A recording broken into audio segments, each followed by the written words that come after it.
छात्रों, कल मैंने जैसा कि पढ़ाया था कि मानव भूगोल किसे कहते हैं, मानव भूगोल के जनक कौन है। इसके साथ साथ मानव भूगोल की जो विचारधाराएं थी, प्रकृतिवाद, संभववाद, नवनिश्चयवाद, इसके साथ साथ मानव का प्राकृतिकरण और प्रकृति का मानवकरण, इन सब बिंदुओं पर मैंने कल प्रकाश डाला था और आप लोगों ने पढ़ा होगा। जब इस धरातल पर मानव आया, अब प्रश्न ये उठता है कि पूरे विश्व में कहां पर कितना मानव है, यानी विश्व की जनसंख्या वितरण कितना, उसका घनत्व है और कितनी उसकी वृद्धि हो रही है, कहां, किस महाद्वीप में। तो आज आपका दूसरा अध्याय है विश्व जनसंख्या वितरण, घनत्व और वृद्धि। आज इस पे हम अपना विचार प्रस्तुत करेंगे। तो सर्वप्रथम मैं सभी बच्चों को ये बताना चाहूंगा कि विश्व की जनसंख्या पृथ्वी पर असमान रूप से फैली हुई है, जो 21वीं सदी के प्रारंभ में 600 करोड़ से अधिक थी। जनसंख्या के संदर्भ में जॉर्ज क्रेसी ने कहा है कि एशिया के बहुत अधिक स्थानों पर कम लोग तथा कम स्थानों पर अधिक लोग निवास करते हैं। अब महाद्वीपों के अनुसार जनसंख्या का प्रतिशत किस प्रकार है। जनसंख्या वितरण शब्द का प्रयोग धरातल पर लोगों के वितरण प्रारूप को समझने के लिए किया जाता है।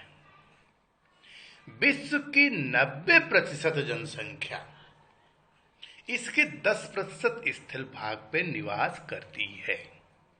कहने का तात्पर्य है कि 90% जनसंख्या इसके 10% भाग पर निवास करती है, यानी विश्व की जनसंख्या जैसा कि मैंने अभी बताया था 600 करोड़, तो 9 × 6 = 54, 540 करोड़ जनसंख्या मात्र 10% स्थल भाग पर है, जबकि शेष 10% जनसंख्या इसके 90% भूभाग पर निवास करती है। नदी घाटियों, समतल मैदान, जलोढ़ मैदान, ये समुद्र तटीय भागों में मानव निवास हेतु आवश्यक सभी कारक, जलवायु, मृदा, खनिज, नगरीकरण, औद्योगिकरण उपलब्ध होते हैं। इसलिए यहां मानव निवास का केंद्रीकरण माना जाता है। कहने का तात्पर्य यह है कि जिन स्थानों की जलवायु अच्छी है, मिट्टी अच्छी है, मिनरल्स मिलते हैं, नगरीकरण है, औद्योगिकरण है, स्वाभाविक रूप से यहां पे जनसंख्या अधिक पाई जाएगी। अब महाद्वीपों के अनुसार जनसंख्या का प्रतिशत कितना किस महाद्वीप में है, कंपटीशन का प्रश्न है, ये अक्सर पूछा जाता है। इस पे भी आप लोग ध्यान दीजिए। एशिया महाद्वीप में विश्व की 59.5% जनसंख्या, अफ्रीका महाद्वीप में 16.9%, यानी सबसे अधिक जनसंख्या किस महाद्वीप में है, एशिया महाद्वीप 59.5%, अफ्रीका में 16.9%, यूरोप महाद्वीप 9.7% जनसंख्या मात्र यूरोप महाद्वीप, लैटिन अमेरिका यूं कैरिबियन में 8.5%, उत्तरी अमेरिका में 4.8% तथा ओशनिया, जिसे हम ऑस्ट्रेलिया महाद्वीप कहते हैं, मात्र 0.5% जनसंख्या निवास करती है। समझ में आ रहा है? सबसे अधिक जनसंख्या कहां निवास किया, एशिया महाद्वीप। जनसंख्या वितरण को प्रभावित करने वाले कारकों में कई कारक होते हैं, भौगोलिक कारक, सामाजिक, आर्थिक और सांस्कृतिक कारक होते हैं।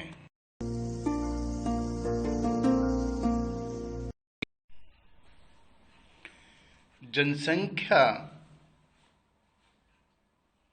वितरण को प्रभावित करने वाले कारकों का अब हम विस्तृत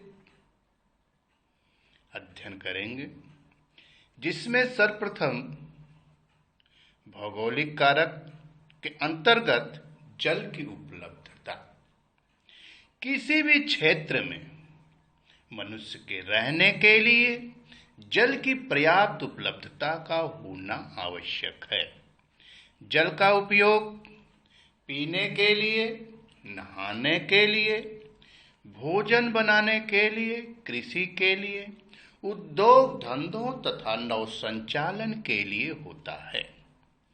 नदी घाटियों में कृषि के लिए उपजाऊ मिट्टी के अतिरिक्त पर्याप्त जल पूर्ति के कारण जनसंख्या अधिक पाई जाती है।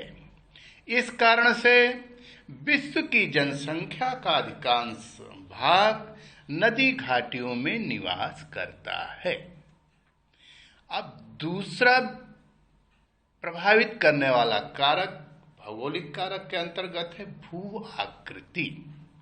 जैसा कि इसके नाम से ही स्पष्ट होता है कि पृथ्वी पर कितने प्रकार की आकृतियां होती हैं। जैसा कि आप साधारण विद्यार्थी के रूप में समझें, पर्वत, पठार, मैदान, घाटी। तो भू आकृति जनसंख्या को प्रभावित करने वाले कारकों में प्रमुख है, जिसमें जनसंख्या का वितरण मैदानी क्षेत्र और मंद ढाल वाले क्षेत्रों में अधिक पाया जाता है, क्योंकि ये क्षेत्र सड़क, यातायात, फसल उत्पादन और उद्योगों के विकास के लिए अनुकूल होते हैं। पहाड़ी और पर्वतीय क्षेत्रों के ढाल तीव्र होने के कारण ये यातायात, कृषि एवं औद्योगिक विकास के अनुकूल नहीं होते। फलतः यहाँ जनसंख्या कम पाई जाती है। गंगा का मैदान विश्व के सबसे अधिक सघन जनसंख्या वाले क्षेत्रों में से एक है, जबकि हिमालय के पर्वतीय भाग विरल जनसंख्या वाले क्षेत्र हैं। जलवायु। जिन प्रदेशों में मौसम में परिवर्तन कम होता है, यानी फ्लैक्चुएशन कम हो, समकारी जलवायु, न ज्यादा गर्मी हो न ज्यादा ठंडी हो, वहां जनसंख्या अधिक पाई जाती है, क्योंकि ये प्रदेश मनुष्य के रहने के लिए अनुकूल होते हैं। जैसे भूमध्यसागरीय प्रदेश, इसे हम फलों का प्रदेश कहते हैं। इसकी एक विशेषता और है कि यहाँ जाड़े में वर्षा होती है। भूमध्यसागरीय प्रदेश अति उष्ण, गर्म या ठंडे मरुस्थल की विषम जलवायु परिवर्तनशील वाले क्षेत्रों मनुष्य के रहने के अनुकूल नहीं होते। जैसे भूमध्य रेखीय जलवायु प्रदेश, जनसंख्या कम पाई जाती है। टुंड्रा प्रदेश में जनसंख्या कम पाई जाती है, परंतु इसी जगह भूमध्यसागरीय प्रदेश, मानसूनी प्रदेश में जनसंख्या अधिक पाई जाती है। इसलिए मौसम में परिवर्तन होता रहता है, तो वहां पर जनसंख्या कम पाई जाती है। अब आता है मिट्टी। उपजाऊ मिट्टी वाले क्षेत्रों में जनसंख्या अधिक पाई जाती है। कृषि तथा इससे जुड़ी क्रियाओं के लिए मिट्टी का उपजाऊ होना आवश्यक होता है। विश्व की अधिकांश जनसंख्या दोमट मिट्टी वाले क्षेत्रों में पाई जाती है। नदी घाटियों के आसपास दोमट मिट्टी कहाँ मिलती है? नदी घाटियों के आसपास। दक्षिण तथा दक्षिणी पूर्वी एशिया में अधिक जनसंख्या होने का मुख्य कारण मिट्टी का उपजाऊपन है। दक्षिणी पूर्वी एशिया में कौन कौन से देश आते हैं? भारत, पाकिस्तान, बांग्लादेश, इंडोनेशिया, मलेशिया, जावा, सुमात्रा, बोर्नियो, श्रीलंका, ये सारे देशों में जनसंख्या अधिक पाई जाती है। तो अपने भौगोलिक कारक में देखा, जल की उपलब्धता, भू आकृति, जलवायु, मिट्टी, ये 4 कारक जो हैं भौगोलिक कारक के रूप में जनसंख्या के वितरण को प्रभावित करते हैं। अब आता है आर्थिक कारक। इसके अंतर्गत खनिज, नगरीकरण, औद्योगिकरण आदि कारक शामिल होते हैं, जिसका वर्णन मैं इस प्रकार करने जा रहा हूं। खनिज। बच्चे सोच रहे होंगे कि हमारे घर में ही खनिज पैदा हो जाए।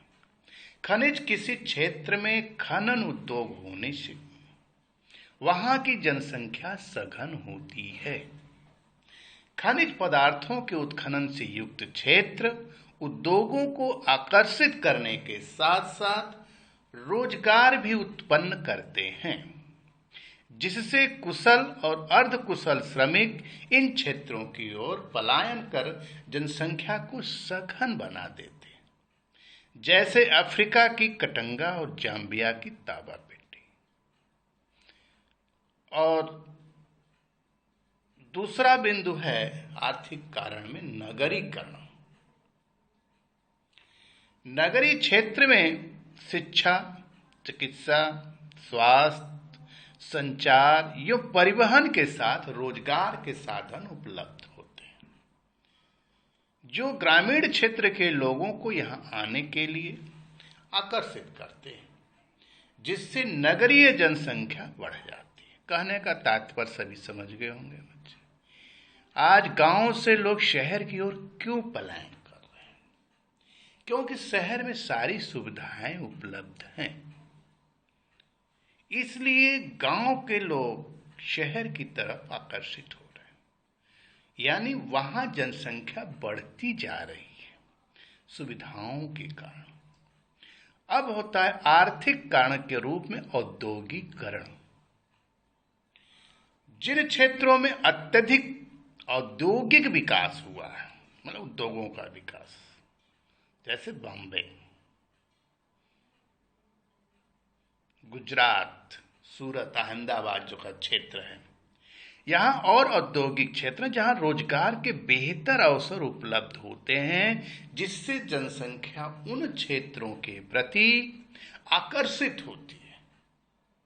इनमें कारखाने के श्रमिकों के अतिरिक्त परिवहन चालक, दुकानदार, बैंक कर्मी, डॉक्टर, अध्यापक तथा अन्य सेवाएं उपलब्ध कराने वाले लोग भी शामिल होते हैं। यानी केवल औद्योगिक क्षेत्रों में मजदूर वर्ग ही नहीं, उससे संबंधित और लोग भी वहां पे आकर्षित होते हैं। जैसे जापान का कोबे, ओसाका विकसित औद्योगिकरण के कारण सघन जनसंख्या वाला क्षेत्र है। इस प्रकार जहां उद्योगों का विकास हुआ, नगरीय विकास हुआ, खनिजों का पाया जाना है, इन सब क्षेत्रों में जनसंख्या का जमाव अधिक होता है। जहां पे इसका अभाव होता है वहां पे जनसंख्या नहीं मिलती, कम पाई जाती है। अब आता है सामाजिक एवं सांस्कृतिक कारक। संस्कृति के पहचान के रूप में महत्व रखने वाले क्षेत्र के साथ सामाजिक और राजनीतिक रूप से शांत क्षेत्र मानव बसाव को आकर्षित करते हैं।